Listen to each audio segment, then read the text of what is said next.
Our human mind is so inflexible because it is simply functioning on its own conditioning, whatever the conditioning is, and that's different in every individual. And the more you can train your mind to operate under different conditions, the less problems you have.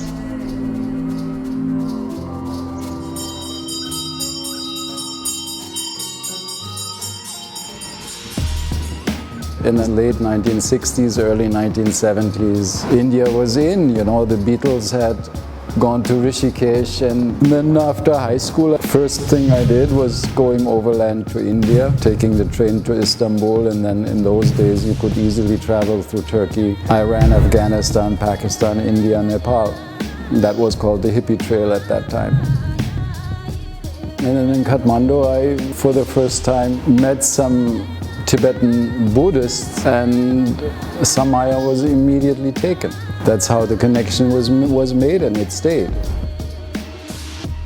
It's hard to understand Choyin in a way. It can be very impromptu sometimes, and you don't know what to expect. He's always challenging our mental patterns, and every time I've come out of that challenge, it's completely changed my life again.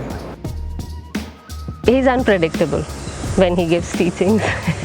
I think it is extremely rare to have a teacher like this. He would just cut you through what's going on in your mind, and most of all our egos, which wants to hold on, which wants to cling on to things, and just basically you become yourself.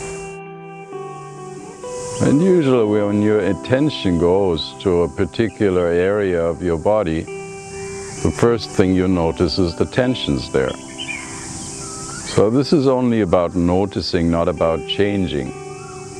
I have seen many people who have followed many different paths, and they only get more and more confused, because the simple reason being, it's all in the head, it's not embodied.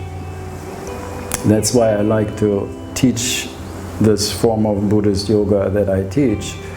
It starts with the body, it starts with embodiment, it starts with really coming home to your body. I was a very confused girl, and if I continued like that, I would have been completely lost. The instructions that he gave on the practices that I did, especially Nadi, Prana in the morning, slowly started to change things. I started to stand up for myself. 4 years back when I met him, I felt I'm suffering so much inside, and I didn't know where to go. But when I met him, when I started taking teachings from him, I realized that, hey, I am not alone. Everybody else is also suffering in their own ways. And that was the first and the biggest eye-opener for me. That is the typical split, In order to be enlightened, you have to leave the world.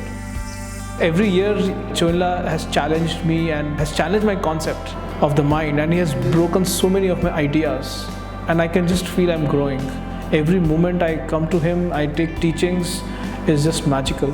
But the cave in the mountain can be as much samsara, and a jungle hut can be as much samsara. It all depends on your own mindset. As one of my teachers so nicely explains, is that every practice starts with relaxation. Relaxing that very tight hold that the mind has on reality, and relaxing into your own presence and relaxing into reality. And that is the basis of our meditation.